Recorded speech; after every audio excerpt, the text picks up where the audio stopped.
everyone, and assalamu alaikum. Welcome back to our channel. My name is Matthew. And I'm Mubina, and together we make Medina TV. Guys, this is a miracle. We're actually back before next year with part 2 of things no one will tell you about Canada. And we're at a waterfall too, look. Look at this waterfall. Check out those views. Now guys, before we get into the video, if you have not already, please subscribe to our channel. It really helps us out. Please like and comment on our video. Like that, guys, you don't realize how much that helps us. It really helps us out if you guys can YouTube has been like censoring us, in ways. So like if you guys do that, that'll really help us out. In today's video, we're going to be talking about how accommodating is Canada to Muslims. Guys, really the answer to that question is it depends. It depends where you are in Canada. It depends on the town you live in, the neighborhood you live in. There's a lot of factors that it depends on. But where we live, for example, in Toronto, it's very accommodating to Muslims. We have prayer areas everywhere. Like, obviously, we don't have prayer areas in the mall because, like, you've seen our videos. At the mall, we have to kind of find a change room to pray in. Yeah. But there are mosques everywhere here.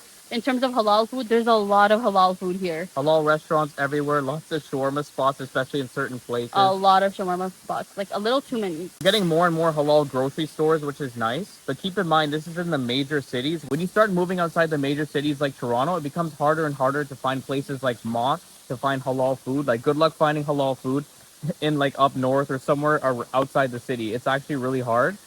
So I would say it just depends on the location where you're at. Canada's a very, very large country. I think it's second largest country in the world or something. Yeah.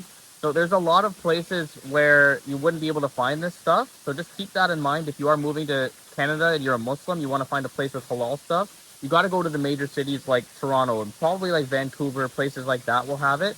But you have to keep in mind that these cities are also very, very expensive to live in. Yeah, also Edmonton, I've heard Calgary. Calgary has a lot of Muslims. There are many towns or many cities in Canada that do have a lot of Muslims, and so they'll accommodate Muslims more. Now, one misconception a lot of people have is Canada is a Christian country. It is not a Christian country. It is a secular country. There is no one practice religion here. It's a very diverse country, so they do, for the most part, accommodate to like different people. However, people are internally racist here and they just won't tell you. People are internally Islamophobic here and they just won't tell you. Yeah, in the bigger cities, you'll also find a lot of diversity in terms of cultures, in terms of religion. So people tend to be more tolerant. But if you go outside the major city, you're going to get more like racist people of the same skin color, usually white people.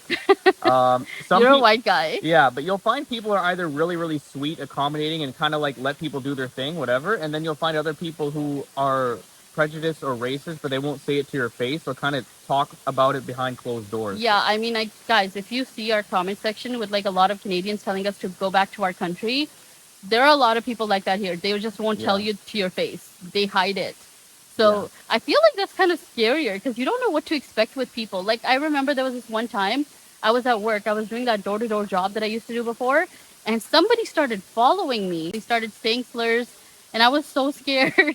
I had to call my manager and I have to be like, guys, I don't feel safe here because this person's like following me. Yeah. So there are people like that up north in like in cities that are not as diverse. So if you're trying to move here, just make sure it's like in cities that do have like diversity and not in like the northern regions of Ontario. I would say one change I had to make since I became Muslim is like whenever we go to certain cities, we have to think twice about where we're going just for the safety of Mubina, because there's some sketchy people, of course, everywhere, but especially in certain areas like we've mentioned in the video. So we have to think more carefully about where we go. So we try to stick closer to these major cities just to be safer and more comfortable. Now let's talk about airports and how accommodating those are to Muslims. Airports are actually pretty good with me.